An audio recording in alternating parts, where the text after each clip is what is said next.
హరే కృష్ణ. హరి బోల్.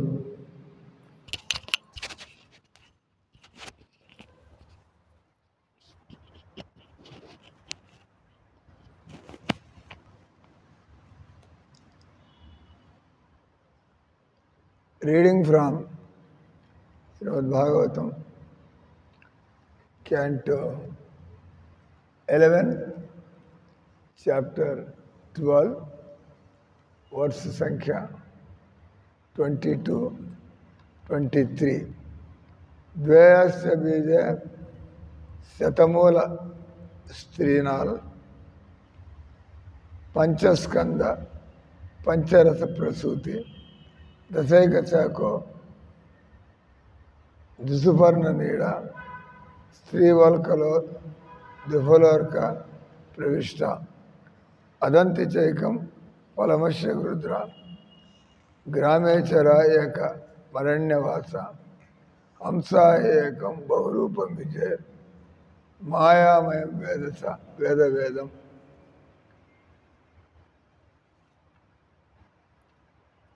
ఈ సంసార వృక్షము రెండు బీజములను వందలాది వేళ్లను మూడు కింద కాండములను 5 పైన కాండములను కలిగి ఉన్నది. సంసారాన్ని వృక్షంతో పోతే దీనికి 2 బీజాలు, వందలాది వేళ్ళు, 3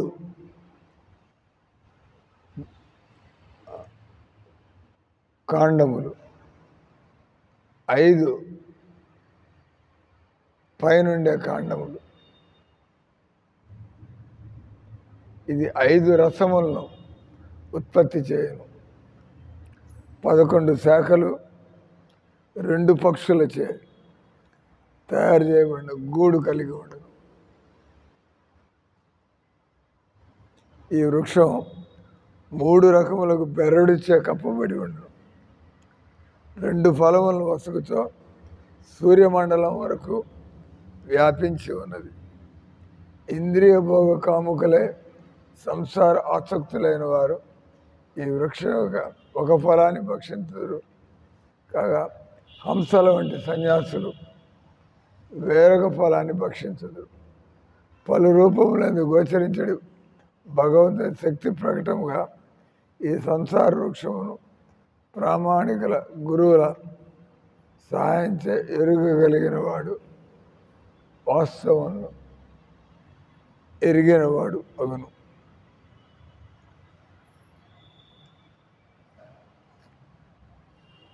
ఎంతసేపు ఉంటారు? వెళ్ళిపోవాలి. ఏం చేస్తారు? Working from home. ఇక్కడ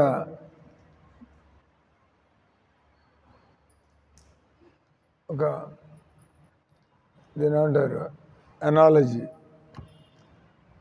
ఈ ప్రపంచం మనకు అర్థం కాదు,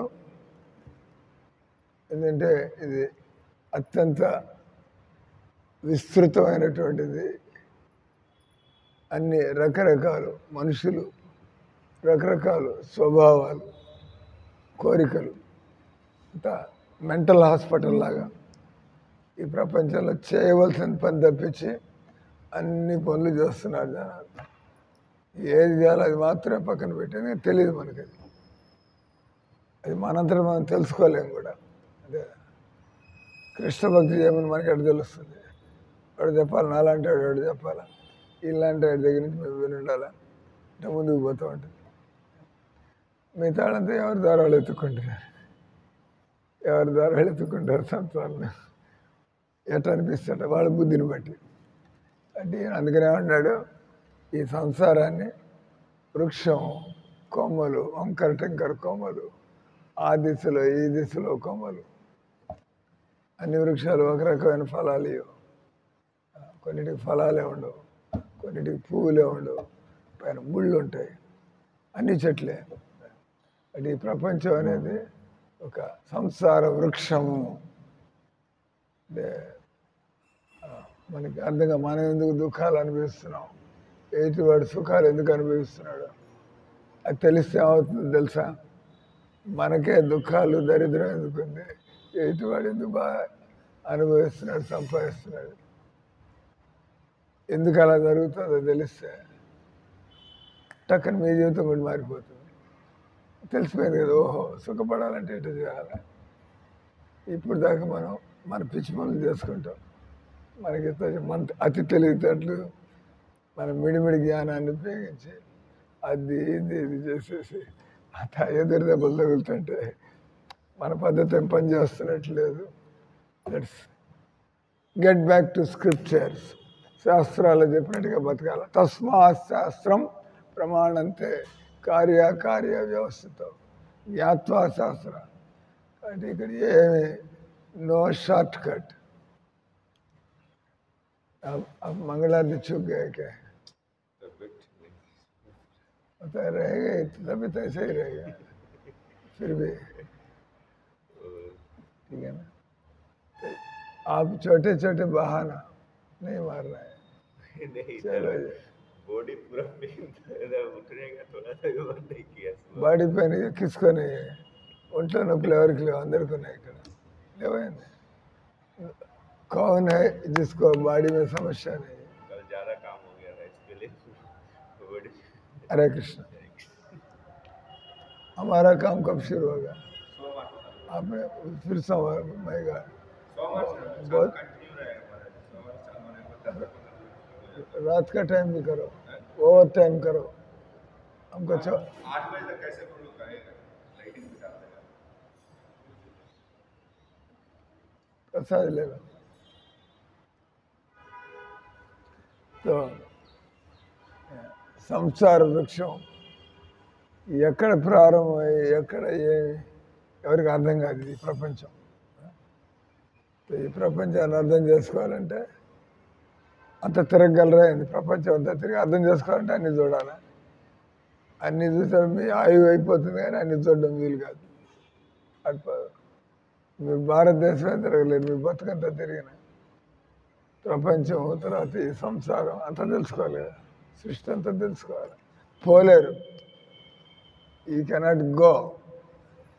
మీరు ఏదో కింద మీద పడదాం, చనిపోయే లోపల చూద్దాం ఎంత చూడగలిగితే. చంద్రుడి మీదకి ఎట్లా పోతారు? ఇవాళ కాదు. ఈ సంసారం ఆయన అన్నాడు వృక్షం అన్నాడు. శాఖలు, కొమ్మలు, రెమ్మలు, పువ్వులు, కాయలు, వాటి మీద పక్షులు, వాటికి బెరడు, ఆకులు రాలిపోవడం. ఎందుకు ఇదంతా జరుగుతుంది? We don't know. అది సంసారాన్ని, ఒక వృక్షాన్ని మనం అధ్యయనం చేస్తే ఏం నేర్చుకుంటాము? వృక్షం యొక్క ఉదాహరణతో మనకి ఈ సంసారాన్ని భాగవతం కృష్ణుడు స్వయంగా ఉద్ధవుడికి, ఇప్పుడు ఆయన చదివిన వాటికి ప్రభుపాద వివరణ రాస్తారు. మీరు అనుకుంటున్నారు ఏందా వృక్షానికి 2 బీజాలంట, 100 వేళ్ళంట, 3 కింద 3 మొదళ్ళంట, పైన 5 మొదళ్ళంట. అక్కడ ఉంది మన పున్నాగ చెట్టు ఉంది, గోశాల ఎదురుకుండా బయట ఒక చెట్టు ఉంది, అది కూడా అంతే రకరకాలుగా. ఇది కూడా ఒక రకమైన వృక్షం. అని ఈ వృక్షానికి ఒక వివరణ, ఈ సంసార వృక్షం దానికి ఒక వివరణ అనేది 5 రసాలు. ఆచరి మామూలుగా మనకి అంటే అప్పుడప్పుడు బత్తాయి చప్పగా ఉంది, బత్తాయి రసం, పీకా అంటే తీగ లేదు, పుల్లగా లేదు. తీగ పుల్లగా ఉంది, పుల్లగా ఉంది, తీగగా ఉంది, అప్పుడు చేదుగా కూడా. 5 రసాలు. అట్లా ఈ సంసార వృక్షానికి కాసే ఫలాలు, దానికి 5 రకాల రసాలు. ఎవడి కర్మని బట్టి వాడికి ఆ విధమైన రసం దొరుకుతూ ఉంటుంది. ఆ రసాలేంది 2 పక్షులు ఉన్నాయి ఈ చెట్టు మీద. ఈ చెట్టు మీద 2 పక్షులు ఉన్నాయి. 3 రకాల బెరడు, అంతే కదా. మనకి చర్మం కింద కొవ్వు ఉంది, దాని కింద కండలు ఉన్నాయి. 3 రకాలు. 2 ఫలములు అదేంది సూర్యమండలం వరకు వ్యాపించి ఉన్నది. అంటే మొత్తం ఈ జగత్తంతా కూడా ఈ చెట్టే. అందుకని సంసార వృక్షం అన్నారు. దీనిలో ఇంద్రియ భావ కాముకులు ఎవరికైతే ఆత్మ తెలియదో వాళ్ళంతా ఓ పద్ధతిలో పోతున్నారు. ఎవరికైతే ఆత్మ తెలియదో అటువంటి వాళ్ళంతా కూడా ఈ శరీరాన్ని ఎలా సుఖపెట్టాలో, శరీరాన్ని ఎలా సుఖపెట్టాలో అనుకుంటూ పోయి ఇరుక్కుపోతున్నారు. ఎవడైతే శరీరం నేను అనుకుని సుఖపడాలని అంతా ఇరుక్కుని బయటకు వచ్చారు కదా, చూస్తున్నారు కదా. That is life.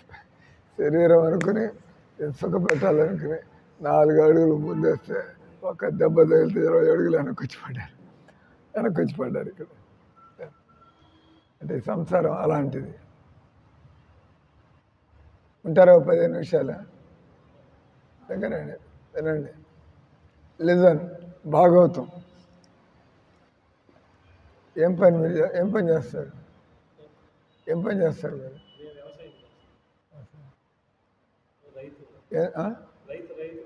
ఏం చదువుకున్నారు?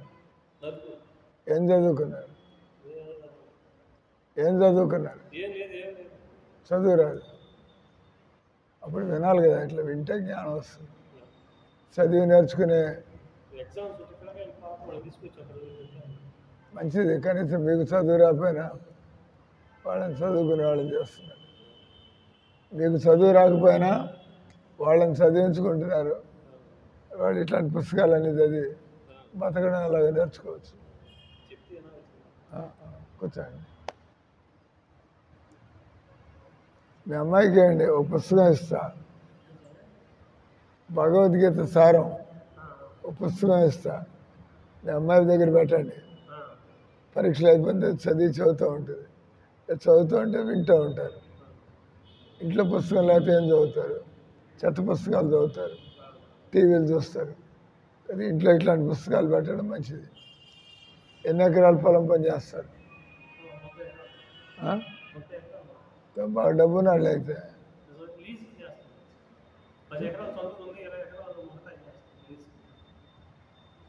బాగానే సంపాదిస్తున్నారా? బాగానే. చదువునాడు కూడా అంత సంపాదించరు. ఇది పరిస్థితిని బట్టి ఉంటుంది కదా. పంటలు పండడం, వానలు రావాలా, తెగుళ్ళు పట్టకుండా ఉండాలా, దాన్ని చూసుకోవాలి. పంట చేతికి వచ్చేదాకా ఏమన్నా అయిపోవచ్చు. మీరేం చేయాలా? పంట వచ్చినప్పుడు అలా వరి పంటేనా?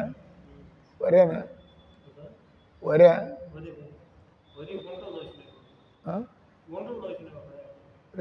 రొయ్యల గంటలు, మంచినీటి చేపలు, సముద్రపు చేపలు. అది మంచి నిర్ణయం కాదు.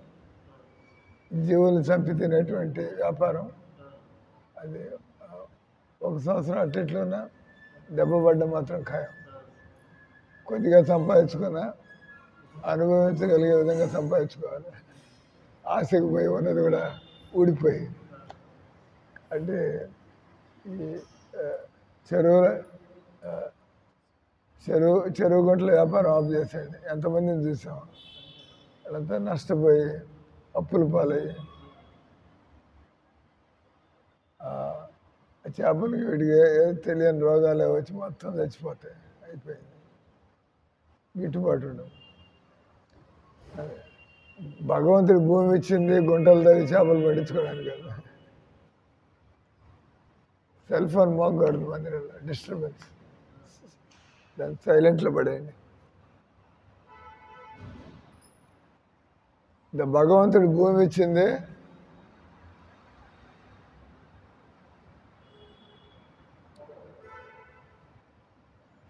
భగవంతుడు మనకి భూమిని ఇచ్చింది గుంటలు తవ్వి చెరువులు వేసి చేపలు పండించడానికి కాదు. భగవంతుడు మనకి భూమి ఇచ్చింది ఇక కాయగూరలు, పండ్లు, ధాన్యాలు, పప్పులు. అంటే అట్లా పండించడం తప్పు, ఆ తర్వాత అవి తినడం కూడా పాపం. అంటే దేవుడు చక్కగా మీకు భూమి ఇస్తే దానికి పాపం సంపాదించుకుంటున్నారు. భగవంతుడి భూమి నుంచి మీరు తిని 10 మందికి పెడితే అన్నం, పప్పు, కూరలు మీరు తిని వచ్చేదానికి ఇంకా సంపాదించుకుంటున్నారు. కానీ రొయ్యల చెరువు పెట్టి వాళ్ళ జీవితాలు జడగొట్టి మీరు తప్పుడు పని చేసి అది అశాంతి, ఏమి దొరికేదే లేదు. నేను ఇట్లాంటి పుస్తకాలు భగవద్గీత, భాగవతం తెలుసుకోకపోతే మనం అతి తెలివితేటలు ఉపయోగించి ఉన్నది కూడా పోగొట్టుకుంటాం. అంటే నేను ఈరోజు మీకు ఇంత గొప్ప విషయాలు వినడానికి అవకాశం కలిగింది. ఇంకా ఈసారి పంట ఏదో పండినండి, తర్వాత మూసిపారండి, మళ్ళీ మట్టిపోయించేసి ప్రశాంతంగా బతకండి. లేకపోతే వచ్చే జన్మలో రొయ్యల వ్యాపారం చేయడానికి కూడా ఉండదు. ఎక్కువ పందో జన్మెత్తే రొయ్యల వ్యాపారం చేస్తారు, బజార్లో తిరగాలి. మానవ జన్మ కూడా దొరకకపోవచ్చు. మీరు చేసినటువంటి భయంకరమైన జీవహింస వల్ల పోతూ ఉంటాం. వాకింగ్ పోతూ ఉంటాం నేను ఉదయం పూట. అన్నీ రొయ్యలు, ప్రాన్లు, చేపలు, సముద్రపు చేపలు, ఉప్పు చేపలు ఇవన్నీ పెట్టుకొని భయం లేదు, పాడలేదు. అని అప్పుడు ఏదో ట్రక్ వాళ్ళ మీద ఎక్కేస్తుంది, దిక్కుమాలిన దోజ వస్తారు, అటు అమ్ముకుంటూ ఉంటారు రోడ్డు పక్కన. దరిద్రమైన భోజనం అది. శుభ్రంగా ఆకుకూరలు, కాయగూరలు, దుంపలు, పండ్లు, ఆరోగ్యం కడుపుకి. భయంకరమైన భోజనం అది. చేపలు అవి తింటాం. మీరు కూడా తింటారా అయింది? మీరు కూడా తింటారా? పూర్వజన్మలు చేసిన వాళ్ళు ఈ జన్మలో చదువు రాలేదు, ఈ జన్మ మళ్ళీ ఇంకా పాడుపడి చేస్తే వచ్చే మానవ జన్మ కూడా దొరకదు. ఫినిష్. కనీసం ఇప్పుడు మానవ జన్మ దొరికిన చదువు రాకపోయినా వచ్చే జన్మ మానవ జన్మ కూడా దొరకకపోతే అప్పుడేం చేస్తారు? దిక్కుమాలను బతుకు అంటే ముగించేయండి. నేను ఒక ఆయన్ని ఆపు చేయించా. ఒక ఆయన ఇట్లాగే ఆయన పౌల్ట్రీ ఫామ్, రకరకాల పాడుపళ్ళు, చేపలు, వాడేవాడు రొయ్యలు అంటాడు, వాడేవాడు పీతలు అంటాడు, వాడేవాడు నేను హర్యానాలో ఇట్లాగే మా మందిరానికి మీలాగే ఒకడేవాడు వస్తూ ఉంటాడు. ఏం చేస్తున్నాడు అడిగితే ఆయన పౌల్ట్రీ పెట్టుకున్నాడు. అంటే కోడిగుడ్లు, ఎగ్స్, కోడిగుడ్లు అమ్ముకోవడం, కోళ్ళని చంపి బ్రాయిలర్ చికెన్ చేసి విన్నాడు. కొద్దిగా హరే కృష్ణ మంత్రం అన్నాడు. ఆయనకి ఇంకా కంగారు ఎందుకు వచ్చిందిరా బాబు ఈ బతుకు, మామూలుగా బతకడమే పోరాటం, పాప జీవితం గడిపితే ఎలాంటి పరిస్థితుల్లో పడిపోతాం. ఆయన ఆ లైన్ మార్చేసుకుని పౌల్ట్రీ ఫామ్, ఎందుకంటే పొలం ఉంది, పౌల్ట్రీ ఫామ్ కొద్ది స్థలంలోనే పెడతాడు. అదేం పొలానికి పనికిరాదు, అంతే కదా. 7-8 ఎకరాలు 10 ఎకరాలు ఉంటే పొలం, పౌల్ట్రీ ఫామ్ ఇంత స్థలంలో పౌల్ట్రీ ఫామ్ పెట్టచ్చు. అది మూసేస్తే ఇక్కడ పంటలేం పండవు. కాబట్టి ఎలా సంపాదించుకోవాలి అని మెల్లిగా యార్నింగ్ అంటే తెలుసు కదా. యార్నింగ్ అంటే దీన్ని పత్తిని ముడి నూలుగా వడుగుతారు, ఆ తర్వాత ఫ్యాక్టరీలకు ఇచ్చేస్తారు. దాని నుంచి గుడ్డలు తయారవుతాయి. ఆయన పత్తి తెచ్చుకొని దాన్ని ఈగ తయారు చేస్తాడు, ఫ్యాక్టరీలకు ఇచ్చేస్తారు, వాళ్ళు గుడ్డలు తయారు చేస్తారు. ఆ వ్యాపారానికి మెల్లిగా నిలదొక్కున్నాడు, ప్రశాంతంగా గర్వంగా బతుకుతున్నాడు. ఏం పాడు పని ఏం లేదు జీవితంలో. మీరు దేవుడి ముందుకు వెళ్ళినప్పుడల్లా కూడా మీ ద్వారా ఎన్ని చేపలు పుట్టి ఎలా వస్తున్నాయి, ఎంత పాపాన్ని సంపాదించుకుంటారు, జనాల చేత ఎంత పాపాన్ని జయిస్తున్నారు. మీలాంటి పని చేస్తున్న వాడు కొనుక్కుని తింటాడు అక్కడ కదా. ఇంకా మనశ్శాంతి ఉండదు మీకు డబ్బులు సంపాదించిన. ఉసురు కొడుతుంది అంటారు కదా, ఆ మూగజీవులు ఆ చచ్చిన చేపలన్నీ కూడా అటు ఉసురు తగులుతుంది. బట్ మీరు కూడా ఏ కారు యాక్సిడెంట్లోనో, ఏ బస్సు యాక్సిడెంట్లోనో, ఏ ట్రైన్, ఏ మోటార్ సైకిల్ యాక్సిడెంట్ చనిపోతున్నారు జనాలు. దాన్ని పాపం పండడం అంటారు. ఇంకా పాపం పండలే, పండిందంటే ఫినిష్, ఎవడు ఆపు చేయలేడు. కాబట్టి మనుషులు ఇష్టం వచ్చినట్టు సంపాదించడానికి లేదు. భగవంతుడు చెప్పిన పద్ధతిలో కాయగూరలు పండించండి, వరి పండించండి, కొబ్బరి చెట్లు వేసుకోండి, దుంపలు వేసుకోండి, పల్లీలు వేసుకోండి, వేరుశనగ పప్పు, పొగాకు వేయమాకండి, నో టొబాకో, నో చేపల గుంటలు.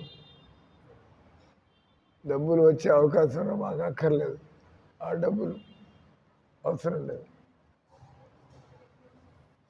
ఎవడైనా మాంసం అమ్మి సారాయి దుకాణం నడిపి వాళ్ళ ఇంట్లో మిమ్మల్ని భోజనానికి పిలుస్తాడు. వాడు సారాయి దుకాణం నడుపుతాడు, మిమ్మల్ని ఇంట్లో భోజనానికి పిలుస్తాడు. ఏదో వాడు చికెన్ కోడిగుడ్ల వ్యాపారం చేస్తాడు, మిమ్మల్ని ఇంటికి భోజనానికి పిలుస్తాడు. మీరు పోవడమే అంటే వాడి పాపం అంతా వాడి చేతి కొడు మీరు తినంగానే మీకు తగులుకోండి, దరిద్రం మీకు తగులుకోండి. దుర్మార్గులకి దూరంగా ఉండాలి, దుర్మార్గులకి దూరంగా ఉండాలి. అంటే ఇవన్నీ కొద్దిగా మేమంటాం బతకడానికి అంత కింద మీద పడి ఇన్ని పాడు పనులు చేయాలి. మీరు బతకడానికే కదా ఆ చేపల గుంటలు ఏం వేసింది. నేను మీకు ఆఫర్ ఇస్తాను. ఎంతమంది ఉంటారు ఇంట్లో? ఎవరెవరు? మీరు నలుగురిని మేము మందిరంలో పెట్టేసుకుంటాం. అంత తినడానికి అన్ని ఏర్పాటు ఉంటుంది. ఇక్కడే మా షాప్ ఏదో ప్రసాదాల దుకాణం, ఆర్గానిక్ ఆ షాపు చూసుకుని పిల్లకాయలు చదువుకుపోతూ ఉంటారు, భజన చేసుకుంటూ తింటే ఇంకేం కావాలైపోయింది. ఈ కంపు అంతా పోయింది, పాడు జీవితం అంతా పోయింది. ఆలోచించండి. ఓకే, అలే టైం అవుతుంది. ఇక్కడ ఈ సంసారాన్ని దేంతో పోల్చాడు? ఏమున్నాయి ఈ సంసార వృక్షంలో, ఏమున్నాయని చెప్పాడు? దీనికి 2 రకాల విత్తనాలు ఉన్నాయి, 100 వేళ్ళు ఉన్నాయి. కింద నుంచి 3 మానులు వస్తున్నాయి, పైకి వచ్చేప్పుడు 5 మానులు అయింది. దీనిపైన 2 పక్షులు ఉంటున్నాయి. దీనికి 3 రకాల బెరడు, పైన ఒక రకంగా, మధ్యలో ఒక రకంగా, లోపల ఒక రకంగా. తర్వాత దీనికి 2 రకాల ఫలాలు కాస్తున్నాయి, 5 రకాల రుచులు ఉన్నాయి. అంటే మనం అర్థం చేసుకోవాల్సింది, ఈ సంసార వృక్షం అంటే అది పోతుంది మీ శరీరమే. అదే మీ మనస్సే మీ సంసారం. మీకు ఉండాలి నా కూతుళ్ళు, నా పిల్లలు, మాకే ఈ ఆలోచన మాకు రావు. ఎందుకంటే మీ కుటుంబం జ్ఞాపకాలు నాకెందుకు వస్తాయి? మీరు మీ సంసారాలు బతుకుతున్నారు, మేము కృష్ణ భక్తులు బతుకుతున్నాం, ఇంకోళ్ళు వాళ్ళ సంసారాలు కదా. అందరూ కూడా రకరకాలు. ఎవరు కూడా ఆధ్యాత్మికంగా బతకటంలా, భగవంతుని చెప్పినట్టు ఎవరు బతకటంలా, ఎవరికి తోచి వాళ్ళ సంసారాల్లో పడి. కానీ ఇక్కడ ఈరోజు శ్లోకంలో 2 రకాల మనుషులు అంట. ఆత్మజ్ఞానం లేని వాళ్ళు ఎప్పుడు కూడా నా నాలుగుకి ఏం కావాలా, నా చర్మానికి ఏం కావాలా, నా చెవులకి ఏం కావాలా, నా ముక్కుకి ఏం కావాలి. అంతే కదా. మనుషులు ఎవరు బతుకుతున్నా కూడా ఎంతవరకు నా శరీర సుఖానికి నేను ఎలా ఏర్పాటు చేసుకోవాలి. మీరన్న దేవుడిని పొందడానికి బతుకుతున్నారే. ఆత్మజ్ఞానం లేకపోతే దేవుడి పొందడం కోసం ఎలా బతుకుతారు? అందుకని చెబుతున్నాడు, ప్రామాణిక గురువుల సహాయం చే. ఏదైనా మనకు అర్థం కానప్పుడు ఆ విషయం తెలిసిన వాడి దగ్గరికి వెళ్ళి ఈ సంసార వృక్షాన్ని ప్రామాణిక గురువులచే ఎరుగగలిగిన వాడు అతడు జ్ఞానవంతుడగును. ప్రభుపాద ఈ ఉపమానాన్ని, ఈ ఎనాలజీ అంటే ఇటు చెప్పచ్చు, రాధారాణి బంగారు వర్ణంలో ఉంటుంది, కొంత ఐడియా. కానీ నిజంగా ఎలా ఉంటుందని ఆ రంగును చూసినప్పుడు మనకి తెలుస్తుంది. అంటే చూడండి, వాళ్ళని మనం ఏదో పోలుస్తాం. ఇప్పుడు సుమతి మాతాజీ నల్లగా ఉంటుంది, తెల్లగా ఉంటుందా, ఏదో పోలుస్తాడు. కొద్దిగా చామంచాయ ఇటువంటి అటువంటి ఏదో చెబుతాడు. లేదా మిల్క్ వైట్ అంటాడు, క్రీమ్ వైట్ అంటాడు. వైట్లో కూడా రకరకాల షేడ్. కానీ మీరు చూస్తే ఓ ఇది తెలిసిపోతుంది. ఆ రకంగా వర్ణనిచ్చాడు. ఇప్పుడు ప్రభుపాదాన్ని పాప పుణ్యములు ఈ సంసారం యొక్క 2 బీజాలు. ఎందుకు వచ్చి ఇక్కడంతా కూడా నువ్వు మనవలు, ముని మనవలు, తాతలు, ముత్తాతలు, వంశవృక్షం ఎవడో తెలియకుండా ఇవన్నీ పెట్టుకుంటూ పోతూ ఉంటాడు. పెడిగిరి అంటారు. అంటే దీనికి కారణం ఏంది? 2 బీజాలు, పాప బీజము, పుణ్య బీజాలు. ఈ సంసారం పుణ్యం చేసిన దాన్ని మెత్తాలా, ఇక బయటపడదాం అనుకుంటే మహారాజు గారికి నలుగుడ్డలు కుట్టేస్తే బస్ పుణ్యం సంపాదించు. భక్తి వేరు, పుణ్యం వేరు. భక్తి అంటే భగవంతుడి సందర్భంలో చేయాలి. ఏదైనా కూడా మీరు మాకు చేసేది పుణ్యం కాదు, మాకు చేసేది భక్తి. మాకు గుడ్డలు గుట్టిస్తే అది భక్తి. ఆ పక్కన మీ చెల్లెలని చెప్పి ఆమె గుట్టిస్తే అది పుణ్యం. అంటే ఇద్దరికి మధ్య ఆత్మ సంబంధం ఏం లేదు, శరీర సంబంధం. అంటే మీ చెల్లెలంటే శరీర సంబంధం. కాబట్టి ఈ సంసారంలో 2 విత్తనాలు, ఒకటి పుణ్యం, పాపం. ఈ 2 విత్తనాలు. దానివల్ల మీరు సంసారంలో రావాల్సే ఉంటుంది. మరి పాపం చేయాలి, పుణ్యం ఏదో ఒకటి చేయాలి కదా. అంటే మీరు ఇక్కడి నుంచి బయటపడలేరు. ఏం చేసినా కదా పాపం పుణ్యం అవుతుంది. గురువు దగ్గర నుంచి నేర్చుకుంటే ఎలా కర్మలు చేస్తే అది పాపము కాదు, పుణ్యము కాదు, అది యోగా అవుతుందో అది నేర్చుకోవాలి. అంటే ముందు కృష్ణుడు తెలియాల. అప్పుడు మీరు కృష్ణుడికి నేను ఓ పెగ్గు సారాయి భగవంతుడికి ఇస్తా. కృష్ణుడు తెలిసినా కూడా ఆయనకి ఎలా సేవ చేయాలో కూడా తెలుసుకోవాలి. అంటే నాట్ ఈజీ థింగ్. గురి వెనకాల అన్నీ నేర్చుకోవాలి. కొంతమంది మీలాంటి వాళ్ళు అంటారు, మా బుల్లి కృష్ణుడికి వేడిగా కాఫీ ఇస్తుందంటే నాన్సెన్స్. కృష్ణుడు కాఫీ తాగుతాడండి, ఆయన తాగడు. మీరు తాగుతారు. బుల్లి కృష్ణుడు ప్రేమలకు పోయాడు, బుల్లి కృష్ణుడు అంటే ఆయన కూడా జడగొట్టాలి. అంటే ఇక్కడ ఈ సంసారంలోకి రావడానికి 2 బీజాలు. మీరు పాపాత్ములై ఉండాలా, పుణ్యాత్ములై ఉండాలి. మీరు యోగి అయితే ఈ సంసారంలో మళ్ళీ రారు.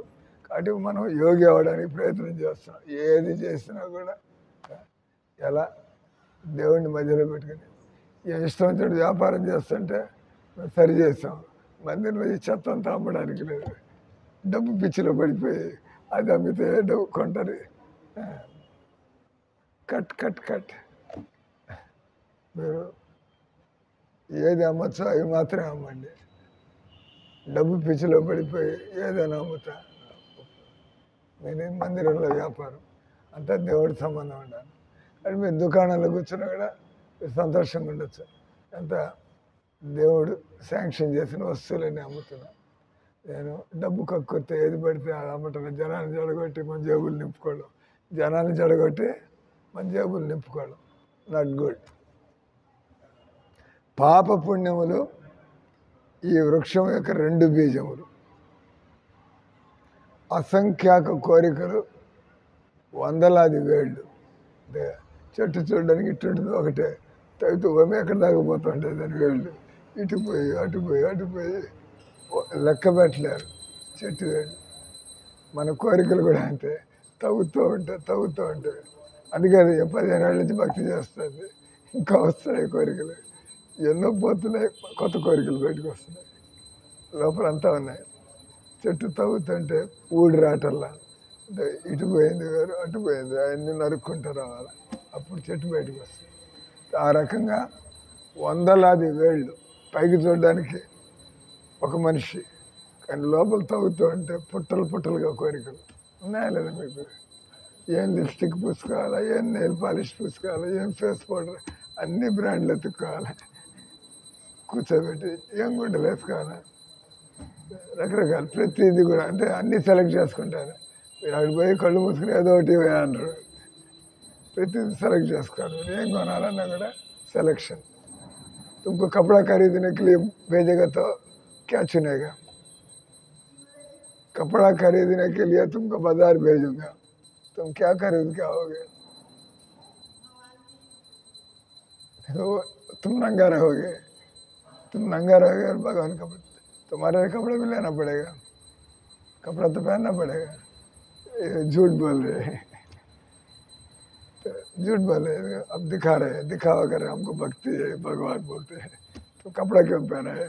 तो ये कपड़ा भी भगवान के लिए ले सकता था, क्यों अपना कपड़ा लिया नहीं लिया। फिर भाई बोला तुम कपड़ा कर भेजेगा तो क्या खरीदोगे, भगवान को बीच में क्यों लाते हैं? तुम बोलेगा बस मैं लाइट कलर ले लूँगा, थोड़ा सूती कपड़ा ले लूँगा, महंगा लूँगा, नहीं महंगा कुछ बोले। अब कपड़ा खरीद बहुत सोचना पड़ेगा, आप रेशमी लेना पड़ेगा, सूती लेना पड़ेगा, टेरिकॉट लेना पड़ेगा, ये सब है ना कपड़ा। तो प्लस महंगा लेना है, कम महंगा लेना है, क्या कलर खरीदना है, कलर में क्या शेड लेना है, आपको बाजार में भेज देगा तो शाम को आएगा इधर। क्या बात है, वो तो बस मुझे पसंद कुछ पता नहीं लग रहा था, घूम रहा था మమ్మల్ని మార్కెట్కి పంపిస్తే మధ్యాహ్నానికి వస్తుంది, ఏమో 2 గుడ్డలు కొనుక్కుని రమ్మంటే అంటే నాకు నచ్చింది దొరకాలి కదా, 10 దుకాణాల్లో తిరగాల ఇటంటే ఇది ఒక షేడు, ఇది ఒక డిజైన్ भी होता है, డిజైన్ ఏమంటారు వాళ్ళు, సెల్ఫ్ డిజైన్ అంటే. సెల్ఫ్ డిజైన్ అంటే ఏంది మాత్రమే తెలియాలి మీకు. ఆ గుడ్డలో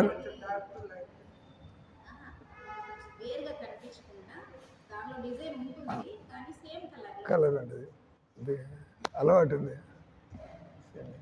సెల్ఫ్ డిజైన్ అంటే.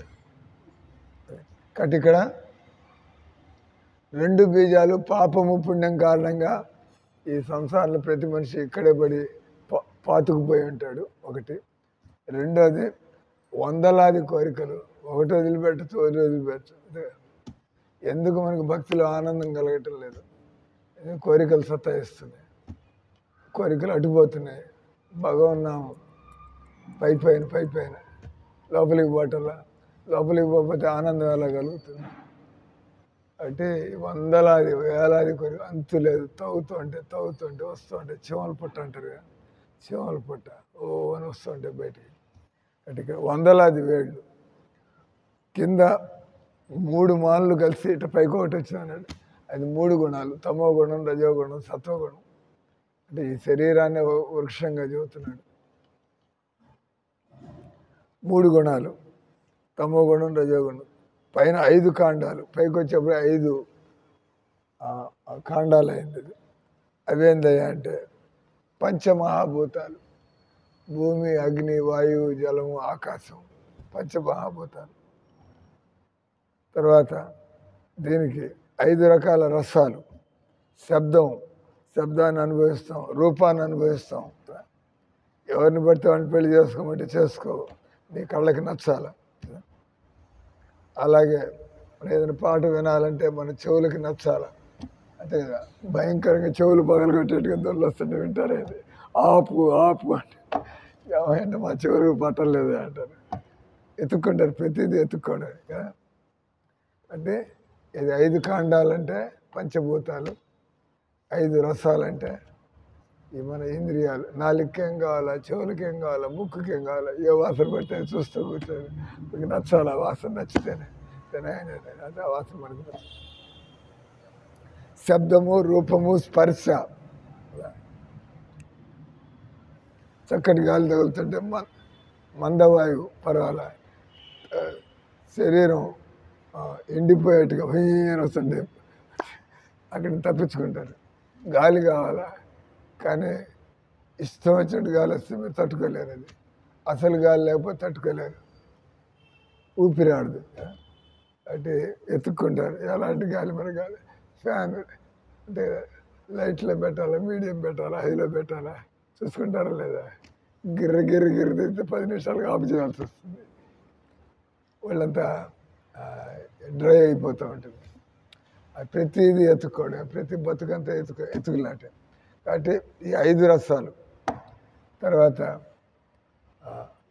5 కర్మేంద్రియాలు, 5 జ్ఞానేంద్రియాలు, ఒక మనస్సు, 11 శాఖలు ఉన్నాయి.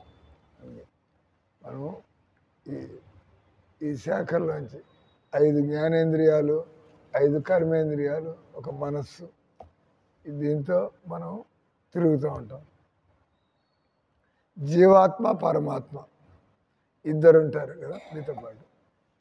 అటు మీరు జీవాత్మ పరమాత్ముడితో మాట్లాడగలిగితే జీవితం ధన్యం.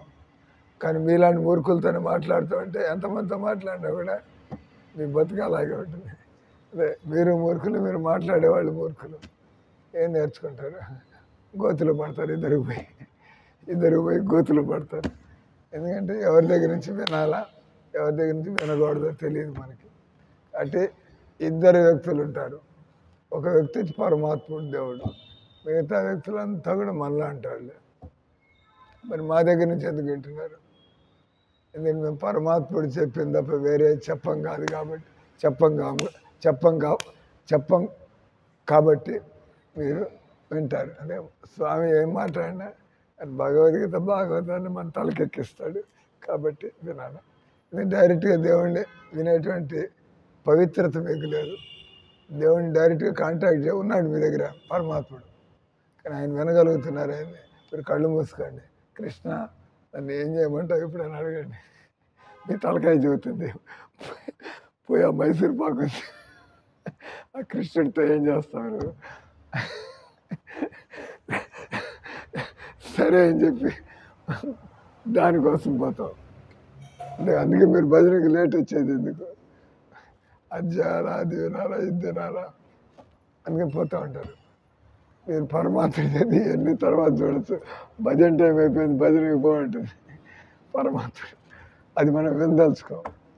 అంటే మనం వినాలంటే పరమాత్ముడు ఉన్నాడు, కానీ ఆయనతో మనం ట్యూన్ చేసుకోలేదు. ట్యూన్ చేసుకుంటే అలవాటైతే జాగ్రత్తగా ఎప్పటికప్పుడు నెమ్మదిగా ఆయన చెప్పింది వింటూ ముందుకు పోతూ ఉంటాం. అప్పుడు తప్పులు చేయకుండా, పొరపాటు చేయకుండా మనం ఎదుగుతూ ఉంటాం జీవితంలో.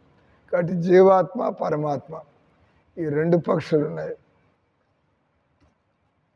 తర్వాత దీనికి 3 బెరళ్ళు. 3 బెరళ్ళు అన్నాం కదా. కఫము, వాతము, పిత్తము. ఈ శరీరం తయారైంది దీంతో. కఫ, పిత్త, వాత 3 బెరళ్ళు. ఈ చెట్టుకి 2 రకాల ఫలాలు, తీయటి ఫలాలు, చేదు ఫలాలు, అంటే సుఖాలు, దుఃఖాలు. ఇది మనం చదివినటువంటి ఈరోజు చదివిన వర్ణన. ఈ ప్రపంచం దేంతో తయారైంది, మన శరీరం దేంతో తయారైంది, ఇక్కడ ఏముంది, పరమాత్ముడు ఉన్నాడు. అది సంతోషపడాల్సిన విషయం. బస్ మీరు ఎన్ని ఎత్తుక్కోమాకండి.